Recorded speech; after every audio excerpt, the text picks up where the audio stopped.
Amit ji, news 18 के इस मंच पर आपका स्वागत है। मेरे साथ हैं अमित शाह, देश के गृह मंत्री, भारतीय जनता पार्टी के चाणक्य, और सबसे ज़्यादा इस वक्त भारतीय जनता पार्टी के चुनाव को यहाँ पर देख रहे हैं, संभाल रहे हैं, तो उस बारे में कुछ चर्चा करेंगे। अमित जी, ये आपका तीसरा चुनाव है जो आप बिहार में आपके उसमें संरक्षण में देखा जा रहा है। तो 2015 में जो है आप दूसरी तरफ थे, ये नीतीश जी और लालू साथ में थे, आपकी हार हुई थी। उसके बाद 2020 में आपकी जीत हुई। इस बार इस चुनाव में आप क्या देख रहे हैं? क्या आंकड़ा दीजिए कि कितनी सीटें आएंगी आप एनडीए के लिए? देखिए, आंकड़ा देना तो बहुत दिक्कत होती है, परंतु मैं आपके चैनल के माध्यम से देश भर के दर्शकों को इतना जरूर बताना चाहता हूं कि इस बार हम 2/3 बहुमत से ज्यादा सीटें जीतकर बिहार में सरकार बनाएंगे। मैं जब 2/3 बहुमत कह रहा हूं तब हम एनडीए की बात कर रहे हैं।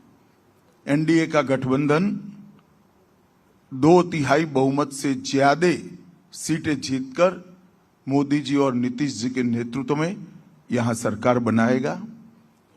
और मैं सारे देश के दर्शकों को ये भी बताने जा रहा हूं कि मैं जितना घूमा हूं बिहार में अभी, मैं स्पष्ट रूप से देख रहा हूं कि एक वेव एनडीए के पक्ष में है और हमारी सीटों के मार्जिन में भी अप्रत्याशित बढ़ोतरी इस बार होने वाली है। ये क्या वेव देख रहे हैं? किस चीज की वेव है ये? इतने सालों से नीतीश जी की सरकार यहाँ पे है, तो ये तो प्रो इनकम्बेंसी वाली बात हो गई। देखिए, सरकार कैसी चलती है इसके पर सरकार कितनी लंबी है चुनावी संभावनाओं को प्रभावित करता है। अगर आप सरकार अच्छे से चलाते हो तो स्ट्रेंथ और बढ़ती जाती है। मैं निश्चित रूप से कहना चाहता हूं कि ये 11 साल में जो डबल इंजन की सरकार चली और उसके पहले नीतीश कुमार जी और भाजपा सरकार चली, इसने बिहार के अंदर ढेर सारे परिवर्तन करे हैं जी। मैं सिर्फ 11 साल की बात करता हूं। लगभग बिहार में ही इस 11 साल में 8,52,00,000 गरीबों को प्रति माह प्रति व्यक्ति मुफ्त अनाज 5 किलो मिलता है। लगभग 87 लाख किसानों को सालाना 6,000 रुपया प्रधानमंत्री किसान योजना का मिलता है। इसके साथ साथ 44 लाख लोगों को घर मिल चुका है। 33 लाख और लोगों को घर आवंटित हुआ है। लगभग 3,53,00,000 आयुष्मान भारत का कार्ड, जिसमें 5 लाख रुपए तक का इलाज, हॉस्पिटलाइजेशन, ऑपरेशन, दवाइयां, सारे टेस्ट फ्री मिला है। और लगभग इसमें हजारों करोड़ रुपया बिहार के गरीब का बचा है। जनधन योजना में 6,60,00,000 बैंक अकाउंट, जो कांग्रेस पार्टी 70 साल से नहीं खोल पाई थी, हर गरीब को बैंक अकाउंट हमने दिया है। 1,60,00,000 लोगों को पीने का पानी दिया है। 1,33,00,000 लोगों के घर में गैस का सिलेंडर पहुंचाया है। और इतने ही लोगों के घर में शौचालय बनाने का काम नरेंद्र मोदी जी के नेतृत्व में बिहार की भूमि पर हुआ है। मैं इस सबका योग बना लूं तो भी आप समझ सकते हैं कि कितना बड़ा वेव सृजित कर सकता है। और इसके साथ साथ बुनियादी समस्या है, आज बिहार का कोई कोना ऐसा नहीं है जो पटना से कम 5 घंटे ट्रैवलिंग का टाइम कट हो गया होगा। कोई कोना ऐसा नहीं है। कहीं पर भी जाइए, 2 घंटा, 3 घंटा, 5 घंटा, 4 घंटा। मैं आज ही पूरा दौरा कर आया हूं। सब लोग यही कहते हैं कि जिस प्रकार के रोड बने हैं, गंगा जी पर जिस प्रकार के नए पुल बने हैं, 10 पुल और बन रहे हैं। बिहार को रोड, रस्तों से, पुलों से जोड़ने का काम ये 11 साल में जबरदस्त अच्छे तरीके से हुआ। बिहार 2 एम्स मिले हैं, एक दरभंगा में मिला, दूसरा पटने में है। 2 नए एयरपोर्ट मिले, दरभंगा हो चुका है, पूर्णिया होने जा रहा है, पटना में एक और नया एयरपोर्ट बन रहा है। तो बिहार को एक प्रकार से विकास के रास्ते पर पटरी पर चढ़ाने का काम नरेंद्र मोदी जी और नीतीश कुमार जी के नेतृत्व में हुआ है। और नीतीश बाबू ने 11 साल के अंदर बिहार को पूर्णतया जंगल राज से मुक्ति दिलाने का काम किया। ये वही बिहार है 20 साल पहले जहां जघन्य हत्याकांड होते थे, नरसंहार होते थे, हत्याएं, फिरौती, अपहरण, लूट, इतने सारे किस्से हर रोज अखबारों ने छापना छोड़ दिया था। जब तक 5-6 लोगों का हत्या नहीं होता था अखबार छापता ही नहीं था, वरना रोज वही छापना पड़ता। इस प्रकार का माहौल बिहार में कर रखा था। इससे पूरी मुक्ति मिली है। व्यापार फिर से आया है, बरौनी का कारखाना बन चुका है, ढेर सारे इथेनॉल के प्लांट लगे हैं, पेट्रोलियम रिफाइनरी आ रही है, ढेर सारा काम यहां पर हो रहा है। 2/3 बहुमत 160 सीटों से ज्यादा, ये बहुत बड़ा नंबर है, बहुत बड़ा आंकड़ा है। अगर आप सरकार वापस बनाते हैं तो मुख्यमंत्री कौन बनेगा? देखिए, आप कंफ्यूजन फैलाने का प्रयास न करो। ये पूरा मामला कहां से शुरू होता है मैं कहता हूं। लालू जी की बहुत मन की इच्छा है कि इनके बेटे एक बार मुख्यमंत्री बन जाएं, और सोनिया जी की भी मन की इच्छा है कि उनका बेटा पीएम बन जाए। मैं आज दोनों को कहना चाहता हूं, बिहार में और दिल्ली में कहीं जगह खाली नहीं है। यहां नीतीश बाबू बैठे हैं, वहां मोदी जी बैठे हैं। आपके बेटों के लिए कहीं जगह खाली नहीं है। और हम नीतीश कुमार जी के नेतृत्व में ही चुनाव लड़ रहे हैं। कोई कंफ्यूजन एनडीए गठबंधन में नहीं। तो इसका मतलब वही चुनाव के बाद वही मुख्यमंत्री बनेंगे? मैंने बहुत स्पष्टता से कहा है कि हम उनके नेतृत्व में चुनाव लड़ रहे हैं। डिप्टी सीएम्स कौन बनेंगे? डिप्टी सीएम का जब चर्चा आएगा तब सबके साथ बैठकर नाम तय करेंगे। परिणाम एक बार आ जाए बैठेंगे। हमारे यहाँ इस तरह की झगड़े नहीं होते कि अंतिम दिन किसी को मनाने के लिए डिप्टी सीएम घोषणा करना पड़े, और जिस दिन घोषणा करे इस दिन बहुत बड़ा वोट बैंक नाराज हो जाए। और बहुत कहावतें भी इसके लिए चलने लगी है। परंतु भारतीय जनता पार्टी जो टीम, एनडीए जो टीम तय करेगी, वो टीम बिहार के विकास को समर्पित होगी, मजबूरी से नहीं तय करेगी। एक सवाल और पूछूंगा अमित जी आपसे। ऑपोजिशन भी बार बार इसको उठाता है, और वो है नीतीश जी की हेल्थ की कंसर्न्स, कि उनकी हेल्थ ठीक नहीं है, इस तरह की बातें वो बहुत जोरों से। आज कल भी तेजस्वी जी ने कुछ कहा कि चाचा जो है हमारे ठीक नहीं है। तो इसको आप कैसे देखते हैं? क्या आपको लगता है कि जिस तरह से वो इस तरह की बातें कर रहे हैं, क्या एक सिंपैथी फैक्टर भी इस चुनाव में दिखाई दे रहा है आपको नीतीश जी के फेवर में? देखिए, जहां तक हेल्थ का सवाल है, नीतीश जी मेरे हिसाब से, मेरी जानकारी के हिसाब से रोज 4 सभा कर रहे हैं, सबके बीच में जा रहे हैं। 4 सभा करती है तो मैं भी करता हूँ। 3 मंजिला ऊपर चढ़ना पड़ता है, उतरना पड़ता है जी, और कम से कम 2.5 किलोमीटर 3 किलोमीटर चलोगे तब 4 सभा कर पाओ। कहाँ हेल्थ का सवाल है?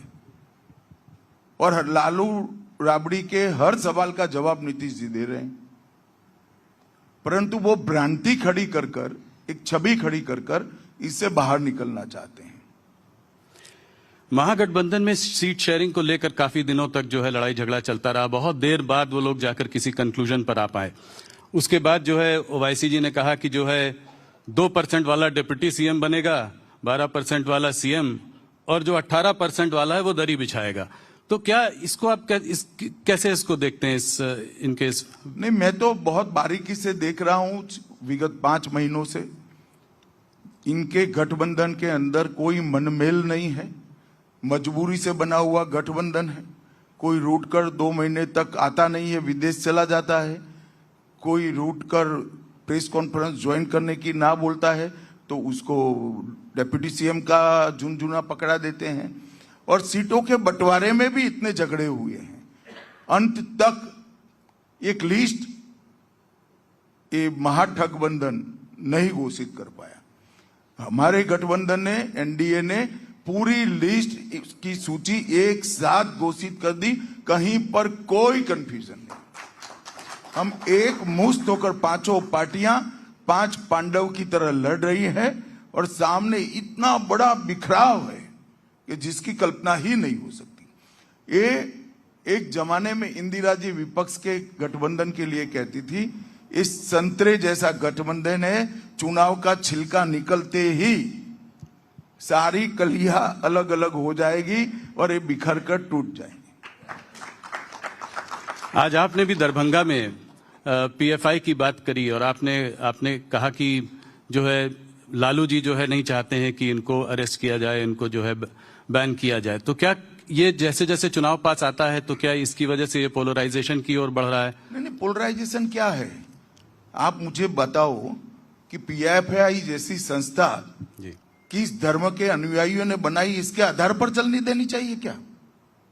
हमारा नीति स्पष्ट है, जो देश के टुकड़े करने की बात करेगा, देश के खिलाफ काम करेगा, वो कोई भी हो उस पर प्रतिबंध लगा दिया जाए और जेल की सलाखों के पीछे ढेर सारे लोग गए हैं जी। इनकी राजनीति ही ऐसी है कि देश की सुरक्षा के लिए उठाए हुए कदमों को वो हिंदू और मुसलमान के तराजू में तोलते हैं। ऐसा नहीं करना चाहिए। देश की सुरक्षा किसी धर्म के साथ जोड़कर देखना ही अपने आप में एक बड़ा गुनाह है। लालू जी कहते हैं कि पीएफआई के संग हो रहा है जो आरएसएस के संग होना चाहिए। अब लालू जी को क्या बताएं, वो राहुल जी तो नहीं है, मगर अपने फायदे के लिए कुछ भी बोल देते हैं। वो राजनीतिक स्कोर करने के लिए ऐसा बोलते हैं, उनकी वोट बैंक को एड्रेस करने के लिए बोलता है। उनको भी मालूम है आरएसएस क्या है और पीएफआई क्या है। अमित जी, इस बार लड़ाई ट्रायंगुलर लगती है क्या? एक नई पार्टी भी आई है, जनसुराज पार्टी, प्रशांत किशोर जी आए हैं। भैया क्या है, एक पार्टी इस देश में 1550 पार्टियां हैं, इसमें सबसे ज्यादा बिहार में। तो अब ट्रायंगल का तो 1000 एंगल है। जी जी जी। तो आप प्रशांत किशोर की पार्टी को कैसे देखते हैं इस चुनाव में? देखिए, सभी को अपनी पार्टी बनाने का अधिकार है, उन्होंने भी पार्टी बनाई है, मगर मुझे पूरा चुनाव स्पष्ट देख रहा है कि मुकाबला एनडीए और महागठबंधन के बीच में है और इसमें बहुत जाड़ी एज एनडीए के गठबंधन को प्राप्त है। तो वोट नहीं कटेगा इनके वजह से, दोनों तरफ कोई खास फर्क नहीं पड़ेगा? नहीं, वोट तो मिलेगा, सभी को मिलता है। अब किसी पार्टी में किसी को टिकट नहीं मिला, वहां जाकर खड़ा रह गया तो कुछ वोट तो ले ही जाता है। एक चीज और तेजस्वी जी ने शुरू की है, वो कहते हैं विक्ट्री बिहार में, फैक्ट्री गुजरात में। प्रशांत किशोर भी कह रहे हैं कि जो है बुलेट ट्रेन गुजरात में चलती है, पैसेंजर ट्रेन जो है बिहार में चलती है। तो इस तरह के जो चुनाव के समय में जो इस तरह के बयान आ रहे हैं, इनको आप कैसे देखते हैं? ये चुनाव के समय के ही बयान है। मैं लालू प्रसाद यादव जी को पूछना चाहता हूं कि बरौनी का कारखाना किसके समय में बंद हुआ? उनके गठबंधन के समय में बंद हुआ, जो मोदी जी ने चालू किया जी।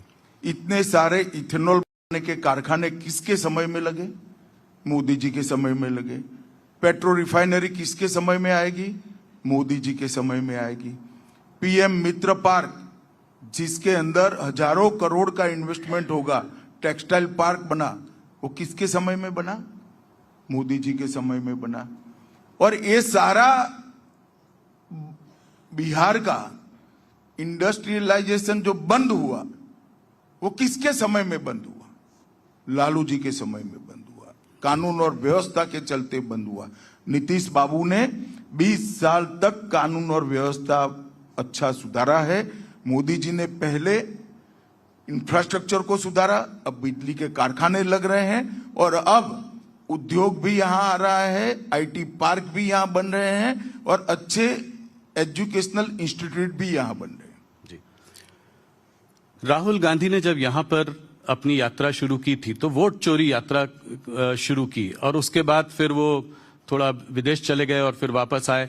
वोट चोरी कितना बड़ा मुद्दा है? क्या आपको लगता है, उनका कहना यह है कि महाराष्ट्र और हरियाणा का चुनाव जो है आपने चोरी कर लिया उनसे, और बिहार में भी अब आप ऐसा ही करने वाले हैं? मेरी तो कई बार समझ में नहीं आता कांग्रेस पार्टी कैसे सोच रही है। अब कर्नाटक का वो कुछ प्रेजेंटेशन बता रहे थे। कर्नाटक में सरकार किसकी है? कांग्रेस की। कांग्रेस की है। तो क्या उन्होंने भी वोट चोरी करा है? हिमाचल का भी दिखा रहे थे। जहां तक बिहार का सवाल है, वोट चोरी का यात्रा इसलिए निकाला कि यहां से चुनाव आयोग के अभियान के कारण मतदाता सूची से घुसपैठियों को चुन चुन कर बाहर निकाला जा रहा था। मैं बिहार की जनता को पूछना चाहता हूं कि बिहार की मतदाता सूची में घुसपैठियों का स्थान होना चाहिए क्या? हमारा मत तो बहुत स्पष्ट है। देश में किसी भी घुसपैठिए को वोट देने का अधिकार नहीं मिलना चाहिए। और ये लोग घुसपैठ भी इसलिए होने देते हैं और घुसपैठियों को प्रोटेक्ट भी इसलिए करते हैं कि घुसपैठियों को वो अपनी वोट बैंक मानकर चलने। राहुल बाबा, जितना यात्रा निकालना है इतना निकालो। इस देश से घुसपैठियों को एक एक कर चुन चुन कर भारतीय जनता पार्टी की मोदी सरकार बाहर करेगी, ये हमारा संकल्प है। तो इस एसआईआर एक्सरसाइज जो बिहार में हुई उसमें भी काफी घुसपैठिए पकड़े गए, निकाले गए हैं। देखिए, मतदाता सूची से काफी लोग निकाले गए हैं। कौन निकला है? जो अपने नागरिक होने का प्रमाण नहीं दे पाया वो निकला है जी। तो भारतीय नागरिक होते तो अपना प्रमाण दे ही देते। मुझे या आपको कोई तकलीफ नहीं है जी। हमें जो पूछेंगे हम जवाब देंगे, अपना डॉक्यूमेंट्स देंगे। मगर जो वोट कटे उसमें से सिर्फ 3 ही अपील आया है। अगर अन्याय हुआ है तो अपील होता या नहीं होता जी। इसका मतलब कि जो कटे हैं वो सच अर्थ में भारतीय नागरिक नहीं थे, उनके ही नाम कटे। अब जैसे जैसे चुनाव पास आता जा रहा है पर्सनल अटैक बढ़ने शुरू हो गए हैं। अभी राहुल जी ने आज कुछ मोदी जी के बारे में कहा है कि वोटों के लिए मोदी जी कुछ भी करेंगे। अगर आप बोलोगे तो स्टेज में नाचकर भी दिखाएंगे। हमारे संग बघेल जी यहाँ आज दिन में जुड़े हुए थे। बघेल जी ने कहा मोदी जी किसी भी स्तर तक जा सकते हैं वोटों के लिए। क्या कहना चाहेंगे? देखिए, तो अब राहुल जी का सवाल है, इनका स्तर कितना नीचे उनको गिराना है। मगर राहुल जी चुनाव में मोदी जी का विरोध करते करते, मोदी जी को अपमानित करते करते छठ मैया का अपमान कर बैठे हैं, वो उनको मालूम नहीं है। आज कुछ बोला है उन्होंने जी।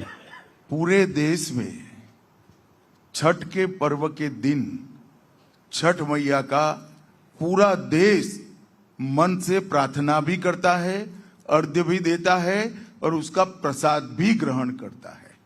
अगर मोदी जी छठ के त्योहार का सम्मान करते हैं और उनको वो नौटंकी दिखता है तो राहुल जी मोदी जी का अपमान नहीं कर रहे हैं। राहुल जी ने छठ मैया के सारे भक्तों का अपमान किया है, बिहार और पूरे पूर्वांचलियों का अपमान किया है। और मैं मानता हूं इस चुनाव में बिहार चुनाव में उनको इसका बहुत बड़ा खामियाजा भुगतना पड़ेगा। और दूसरी बार, ये कोई पहली बार मोदी जी का अपमान नहीं कर रहे हैं। ढेर सारे, मैं तो रिपीट भी नहीं कर सकता, कितनी बातें स्तर गिराकर कांग्रेस पार्टी ने मोदी जी के लिए की है। इनकी माताजी तक को अपमानित करने का प्रयास किया है। परंतु जितनी बार कांग्रेस ने मोदी जी का अपमान करने के लिए स्तर गिराकर बात करी है, हर बार वो स्तर गिरे हुए कीचड़ में से कमल बहुत अच्छे तरीके से खिलकर बाहर आया है। मुझे पूरा विश्वास है बिहार के इस चुनाव में छठ मैया का अपमान और नरेंद्र मोदी जी का अपमान दोनों को बिहार के मतदाता भूलेंगे नहीं। मतदान के दिन 6 तारीख और 11 तारीख दोनों दिन यूपीए गठबंधन को इसका खामियाजा भुगतना पड़ेगा।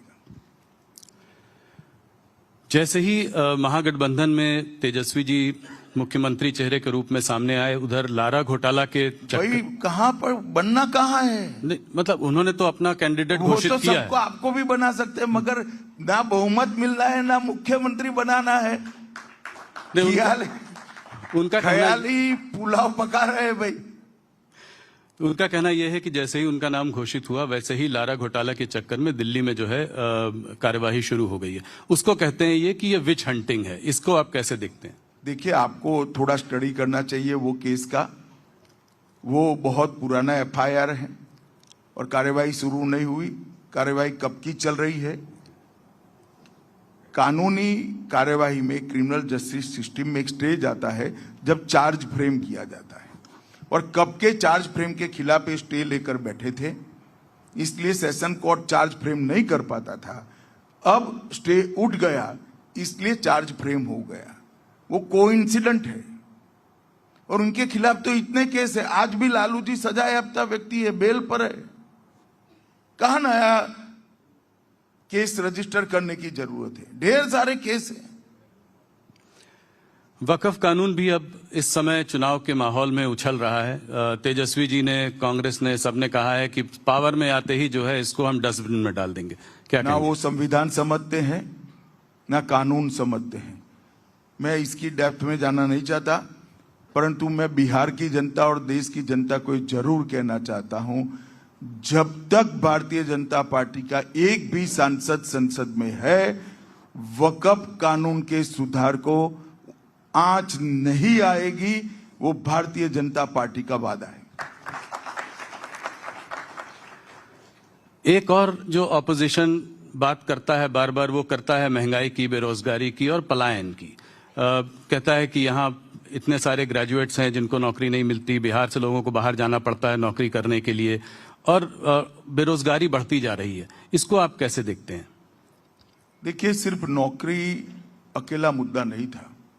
बिहार के अंदर गांव में शुद्ध पीने का पानी नहीं मिलता था, घरों में बिजली नहीं मिलती थी। मैंने भी बिहार में देखा है कि चार्जर के लिए वो छोटे इन्वर्टर कहते हैं ना, वो लेकर दुकानें लगती थी फोन चार्ज करने के लिए। आज बिहार में 24 घंटा बिजली मिलता है, हर घर में पानी भी पहुंचा है, हर घर में शौचालय पहुंचा है, और इंफ्रास्ट्रक्चर बनने के बाद, बिजली के कारखाने लगने के बाद ढेर सारा इन्वेस्टमेंट भी आया है। और आगे ये जो नींव पड़ी है, ये नींव पर बड़ी इमारत बनने जा रही है, और वो केवल और केवल नीतीश जी और मोदी जी ही कर सकते हैं। लालू जी ने तो हरे भरे बिहार को बर्बाद करने का काम किया था जंगल राज के माध्यम से। अमित जी, आप ये शराबबंदी को कैसे देखते हैं? इस चुनाव में ये भी एक मुद्दा बनकर आगे आया है। ऑपोजिशन पार्टीज ने जो है कहा है, तेजस्वी जी ने कहा है कि जब वो आएंगे तो टौड़ी पर जो है वो बैन उठा देंगे, और एक आध पार्टियों ने और भी कहा है कि जैसे ही पावर में आएंगे घंटे भर में शराबबंदी का बैन जो है उठा देंगे। इसको आप कैसे देखते हैं? देखिए, नीतीश बाबू ने बड़े मन के साथ बिहार की माताओं बहनों को शराबबंदी से सम्मान पूर्वक जीवन जीने के लिए मौका दिया है।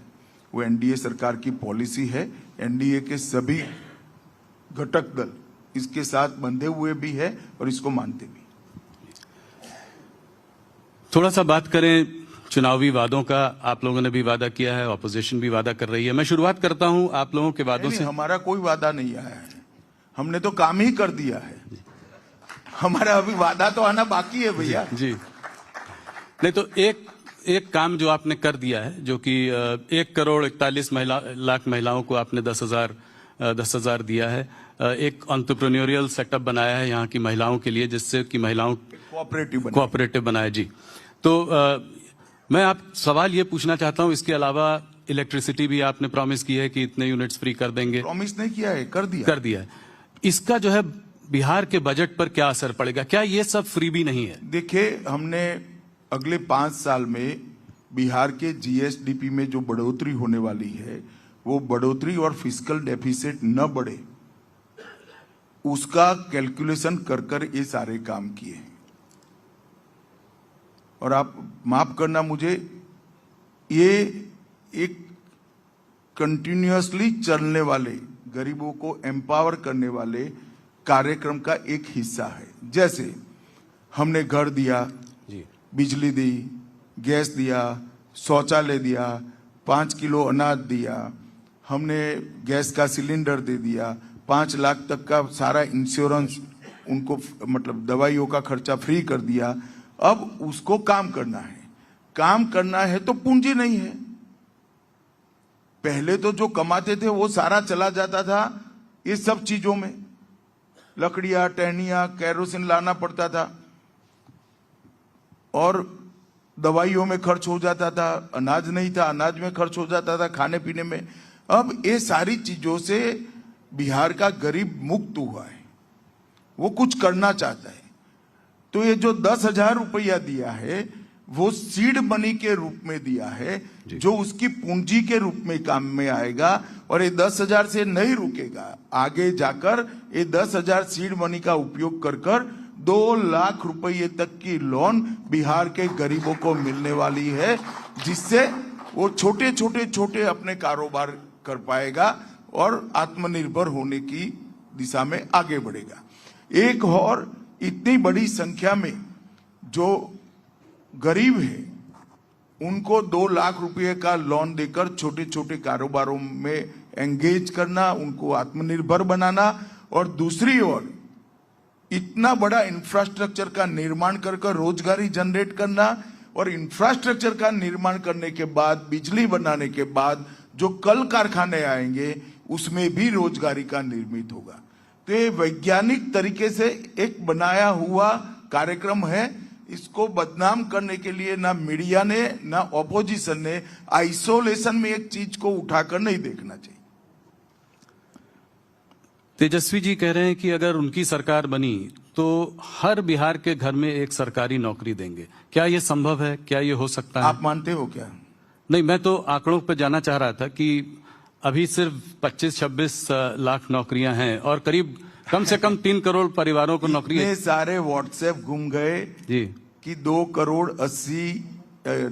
80 लाख परिवार 20 लाख नौकरी दे चुके हैं। 2 करोड़ 60 लाख नौकरी गुना 40,000, 12 लाख करोड़ रुपया चाहिए। बिहार के बजट से 3 गुना पैसा चाहिए जी। अब वो तो मानते हैं कि वो जो बोलते हैं सब लोग मान लेते हैं, मगर बिहार के युवा को वो अंडर एस्टिमेट कर रहे हैं। मेरे पास तो बिहार से ही व्हाट्सएप आए कि कहां से दोगे इतना पैसा। मगर एक सूत्र है, वचन देने में क्यों दारिद्र्य रखना चाहिए? देना चाहिए, ये लोग दे रहे हैं। इनको मालूम है कि उनको सत्ता में नहीं आना है, वचन पूरा करने की उनकी नौबत ही नहीं आनी है, इसलिए अनाप शनाप घोषणा पत्र बना दी। अमित जी, आपने बिहार पे हमारे बहुत सारे सवाल लिए। कुछ और सवाल आपसे पूछना चाहूंगा, बहुत दिनों बाद आपसे बात कर रहा हूं। नक्सलवाद की जो एक प्रॉब्लम है वो देश में हमारी बहुत बड़ी प्रॉब्लम रही है, दशकों से जो है हम लोग इससे लड़ते आ रहे हैं। आपने इसमें एक अग्रेसिव टारगेट और टाइमलाइन लिया। आपने कहा था कि अगले साल मार्च तक जो है इसको आप पूरा उखाड़ कर समाप्त कर देंगे। बहुत नक्सलवादियों ने सरेंडर किया है, बहुत काम हुआ है इस पे। क्या जो कुछ बचा खुचा काम जो बचा है 11 डिस्ट्रिक्ट्स में जहां नक्सलवाद अभी भी है, क्या आप अपनी डेडलाइन पर अडिग हैं? नहीं, बिल्कुल मैं विश्वास से मानता हूं कि 31/3/2026 को ये देश पूर्णतया नक्सलवाद से मुक्त हो जाएगा। और बिहार नक्सलवाद से मुक्त हो गया है, और इसीलिए अब बिहार में 3 बजे तक मतदान नहीं होगा, 5 बजे तक पूरा मतदान होने वाला है। तो अमित जी, मेरे कुछ एक आध फॉलोअप सवाल ये हैं कि कितने नक्सल बचे हैं, कब तक वो खत्म हो जाएंगे, कैसे, अभी और क्या कार्यवाही आगे होगी? राहुल जी थक जाओगे जी। गिनती में आप मत पड़िए, इसमें ही आपका भला है। मैं देश की जनता को इतना बताना चाहता हूं, 11 साल से नरेंद्र मोदी सरकार इस पर काम कर रही है। 19 के बाद इसका डिटेल प्लानिंग हुआ, 650 से ज्यादा कैंप बने हैं, ढेर सारे नक्सल सरेंडर हुए हैं। उसमें से उनका ही एक पुलिस का दल डीआरजी बनाया गया।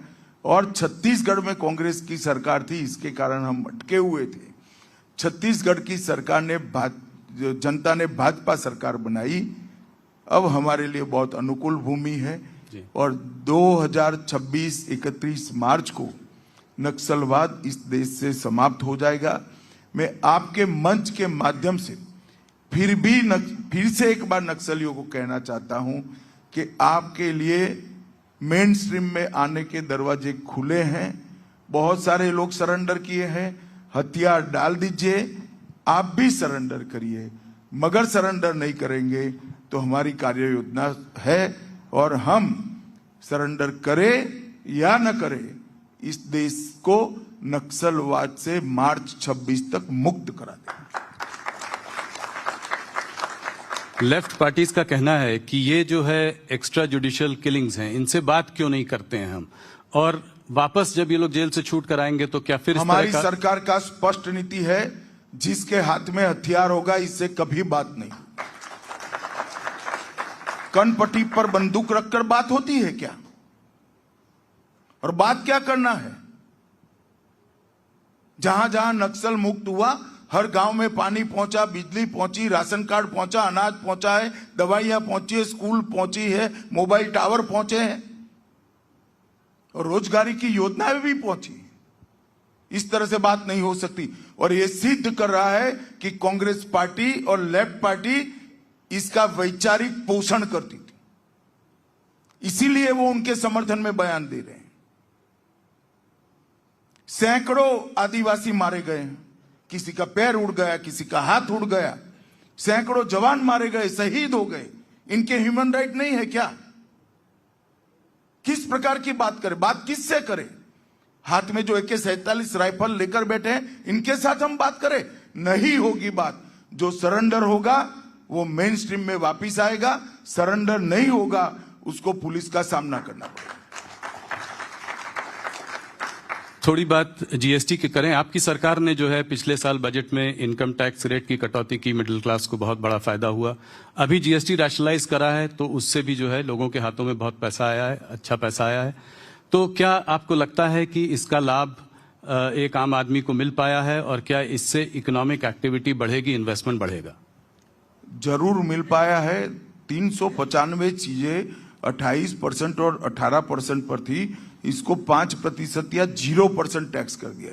और ज्यादातर चीजें रोजमर्रा की उपयोग की चीजें थी जो हमारी माताएं बहनें खरीद करती थी। और ये पूरा फायदा पास ऑन हो, इसके लिए वित्त मंत्रालय ने एक कमेटी बनाई है। इसका क्लोज मॉनिटरिंग हो रहा है और पास हो भी रहा है। इसीलिए इस बार दीपावली और छठ पूजा में, भैया दूज में विक्रम रिकॉर्ड तोड़ने वाली खरीदी हुई है और व्यापारी बहुत खुश है, महिलाएं भी खुश हैं। मैंने ये भी सुना है अमित जी कि ड्रग्स कार्टल्स पर भी आपका एक बहुत बड़ा हमला है और आपका एक बहुत बड़ा प्लान है कि इसको भी जो है उखाड़ कर फेंकना है इस देश से। तो इसके बारे में कुछ हमें बताएं कि कहां पे, इस पर आपके क्या टारगेट्स हैं, कैसे आपने इसको अप्रोच किया? ये बहुत गंभीर समस्या है जी, जो हमारी आने वाली नस्लों को खोखला करती है। हमने 5 साल में इसका इंफ्रास्ट्रक्चर बनाने का काम पूरा कर लिया है। 5 साल में से 3 साल हमने अपने ही रिकॉर्ड तोड़ते गए, रिकॉर्ड तोड़ ड्रग्स जब्त किया है, जलाया भी है रिकॉर्ड बनाकर, और ढेर सारे अपराधियों को पकड़ा भी है। अब पूरे भारत के सभी राज्यों की पुलिस और सेंट्रल एजेंसियां मिलकर इनकी कार्टेल की बड़ी मछलियों को घेरने के लिए कार्य योजना बनाई है। और मैं आशा करता हूं कि 2-3 साल के अंदर ड्रग के सिनेरियो में भारत में ड्रास्टिक गिरावट आएगी और बहुत अच्छी सफलता हमारे देश की सभी राज्यों की पुलिस को मिलेगी। सब लोग एक साथ एक मुश्त होकर ड्रग के दूषण के सामने जंग लड़ रहे हैं। एक सवाल SIR के बारे में मैंने आपसे पूछा था, एक बड़े पर्सपेक्टिव पे ये जानना चाह रहा था कि अभी जो है इलेक्शन कमीशन ने अनाउंस किया है कि 12 स्टेट्स और यूनियन टेरिटरीज में ये एक्सरसाइज करेगी। काफी सारी स्टेट्स हैं, वेस्ट बंगाल, तमिलनाडु, वो कह रही हैं कि कोई भी हालत में हम इसको करने नहीं देंगे। तो ये संभव हो पाएगा क्या इनके इतने स्ट्रांग रेजिस्टेंस के बाद? चुनाव आयोग को देखना है, हमें नहीं करना है। मगर हमारी पार्टी का, पूरे NDA का चुनाव आयोग को SIR के लिए समर्थन है।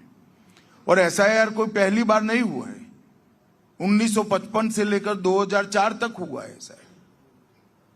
कांग्रेस के समय में भी कई बार SIR हुआ है। कितने सारे लोगों की मृत्यु होती है, कितने सारे नए मतदाता आते हैं, कितने सारे लोगों के एड्रेस बदलते हैं, ढेर सारे घुसपैठिए घुसे। तो मतदाता सूची का शुद्धिकरण होना ये बहुत जरूरी होता है। और मैं नहीं समझता इसमें सहयोग करने की जगह विपक्ष क्यों इसका विरोध कर रहा है। उनको दूषित मतदाता सूची ही चाहिए जिसके आधार पर वो असली जनादेश को छिपा सकते, इसलिए वो इसका विरोध करते हैं। वरना सबने सहयोग करना चाहिए। हर बूथ में हर पार्टी को अपना एजेंट बनाने की छुट्टी दी है चुनाव आयोग ने। हर स्तर पर सुनवाई की प्रोविजन रखा है, सुप्रीम कोर्ट तक गए, सुप्रीम कोर्ट ने भी इसको अप्रूव करा। अब क्या आपत्ति है, मैं तो समझ नहीं सकता। केवल घुसपैठियों को बचाने के लिए विशेषकर बंगाल और बंगाल की मुख्यमंत्री एसआईआर का विरोध कर रही है। भारतीय जनता पार्टी एसआईआर की एक्सरसाइज के साथ, एनडीए एसआईआर की एक्सरसाइज के साथ एक मुश्त होकर चुनाव आयोग के समर्थन में। आपने बंगाल की बात छेड़ी तो बंगाल पे सवाल पूछूंगा, उसका भी चुनाव आने वाला है अगले साल। इस बार भारतीय जनता पार्टी की क्या रणनीति रहेगी? आपने 2019 में 41% वोट शेयर लाए थे, अच्छी सफलता मिली थी लोकसभा चुनाव में, उसके बावजूद आप जो है वहां पे स्टेट इलेक्शन नहीं जीत पाए पिछली बार। अच्छी सीटें आई, 77 सीटों तक आप गए। अगले बार रणनीति क्या होगी? क्या आपको उम्मीद है कि सरकार पश्चिम बंगाल में आपकी बनेगी? आप चुनाव को इस तरह से नहीं देख सकते। आपने बड़े सरलता से कि स्टेट इलेक्शन नहीं जीत पाए, मगर स्टेट इलेक्शन में क्या हुआ? भारतीय जनता पार्टी की 4 सीटें थी, 77 हो गई। 100 साल से भी पुरानी और आधी सदी जिन्होंने बंगाल पर राज किया वो कांग्रेस पार्टी की 0 सीट। 25 साल तक जो जिन कम्युनिस्टों ने राज किया उसकी बंगाल में 0 सीट। तो भारतीय जनता पार्टी ने अपनी जमीन प्राप्त कर ली है, एक नींव बनी है और ये नींव पर आगे बड़ी इमारत बनेगी। इस बार बंगाल चुनाव निश्चित रूप से भारतीय जनता पार्टी जीतने जा रही है, इसका मुझे पूरा विश्वास। किसी चेहरे को आगे करके लड़ेंगे कि जैसे पहले मोदी जी को चेहरा मानकर लड़ रहे थे वैसे ही लड़ेंगे बंगाल में? नहीं, वो तो बंगाल यूनिट को तय करना है, अभी बैठे भी नहीं है जी। सभी लोग बिहार में लगे हैं, जब चुनाव आएगा तब तय करेंगे। थोड़ा बात तमिलनाडु की करना चाहता हूं, वहां पर आपका एआईडीएमके के संग गठबंधन है इस बार। क्या कुछ बात विवेक जी से भी हो रही है इस वक्त भारतीय जनता पार्टी की? ऐसी कुछ अटकलें हैं तो मैंने सोचा आपसे सीधे पूछूं। देखिए, जो भी फैसला हम करेंगे एनडीए के सभी घटक दल साथ में बैठकर करेंगे, ये बात निश्चित है। हम एनडीए को बड़ा करना चाहते हैं। तो आप डिनाई नहीं कर रहे हैं कि इससे बातचीत हो सकता है, चल भी रही हो? मैंने ये भी नहीं कहा कि बातचीत हो रही है, मैंने ये कहा है जो फैसला करेंगे वो एनडीए के घटक दल साथ में बैठकर करेंगे। कुछ जगहों पे ये भी खबर है कि कांग्रेस भी उनसे बात करने की कोशिश कर रही है। सभी लोग कर सकते हैं, इसमें क्या है।